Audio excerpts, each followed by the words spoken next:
কাবা ঘরের 4টা কর্নার আছে, এর মধ্যে একটা কর্নারের নাম হচ্ছে রুকনুল হাজারিল আসওয়াদ, ব্ল্যাক স্টোন কর্নার।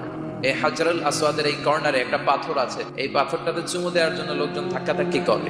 আপনারা যারা হজ উমরা গিয়েছেন দেখছেন না, এই হাজারুল আসওয়াদের চুমু দেওয়ার কারণ হচ্ছে এই পাথরে চুমু দিলে যিনি চুমু দেয় তার গুনাহগুলো এই পাথর টেনে নেয়। এই হাজারুল আসওয়াদ পাথর আপনার পক্ষে সাক্ষী দিবে, এটাকে আল্লাহ ঠোঁট দিবে, মুখ দিবে, চোখ দিবে, আর আল্লাহর সামনে দাঁড়িয়ে কিয়ামতের দিন বলবে, আল্লাহ তোমার এই বান্দা তার 2 ঠোঁট দিয়ে আমাকে চুমু দিয়েছিল, এর জান্নাত না দেওয়া পর্যন্ত আমি এই পথকে ছাড়বো না।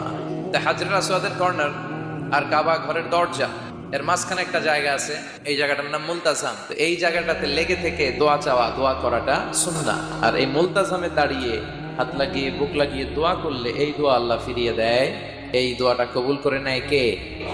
কিন্তু এই মুলতাজামে তো সহজে জায়গা পাওয়া যায় না, লক্ষ লক্ষ হাজী সাহেব মুআতামিরুন উমরাকারীরা ধাক্কাধাক্কি করে ওই জায়গায়। তো এক ইমাম সাহেব অনেক ধাক্কাধাক্কির পরে এই মুলতাজামে যে জায়গা পাইছে, মানে হাত লাগায় ধাক্কার চোটে সে তাড়াতাড়ি করে আল্লাহর কাছে দোয়া করতেছে যে, আল্লাহ জীবনে যত দোয়া করছি আর যত দোয়া করব এই সব দোয়া তুমি কবুল করে নিও।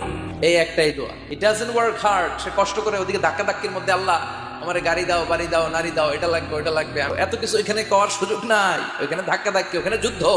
এবার ওইখানে এই দোয়া যদি কবুল হয়ে যায়, এবার বাড়িতে এসে দোয়া শুরু। এজন্য মুমিনরা তারা মেধাকে কাজে লাগায়, ঝুপ বসে কোপ মারে।